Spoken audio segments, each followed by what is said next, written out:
As we observe the 20th anniversary of 9/11, many of us can remember that day so clearly. We can visualize where we were and recall what we were doing when we stopped to watch our televisions.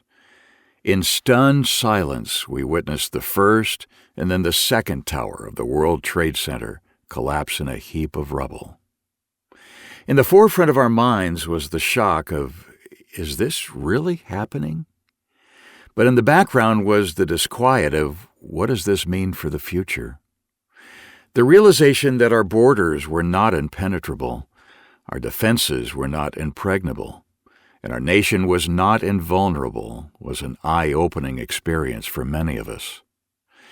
I visited what was being called Ground Zero only days after this horrific and senseless attack.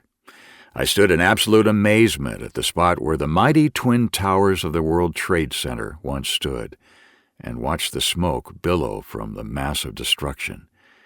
It was all so surreal and incredibly sad.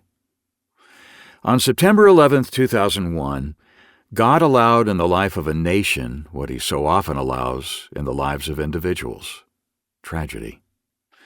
I wish I could tell you that tragedy only strikes in the life of the godless, but we know the godly also suffer.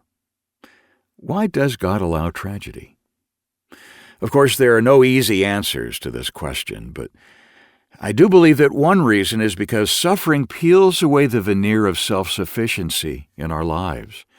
It melts away the pretense that we don't need help.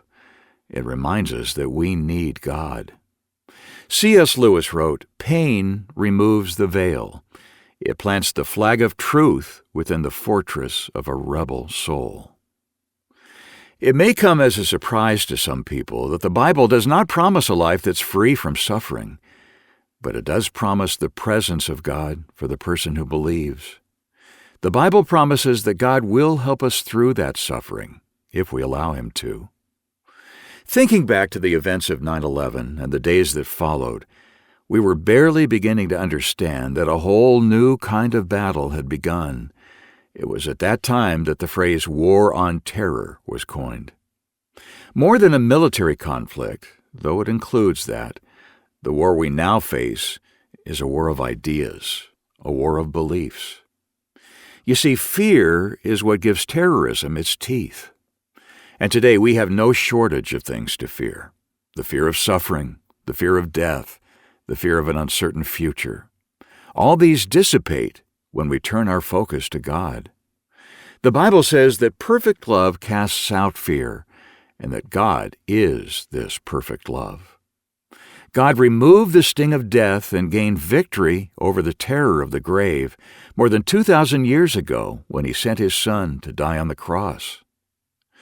Let me direct your attention to another 911 that our country can turn to in times of urgency. Psalm 91:1. "Those who live in the shelter of the Most High will find rest in the shadow of the Almighty." The psalmist goes on to say, "He alone is my refuge, my place of safety. He is my God, and I trust him." May we as a nation find safety and refuge in the shelter of the Almighty as we trust in him. And let's not forget to pray for the comfort of those who lost loved ones 20 years ago.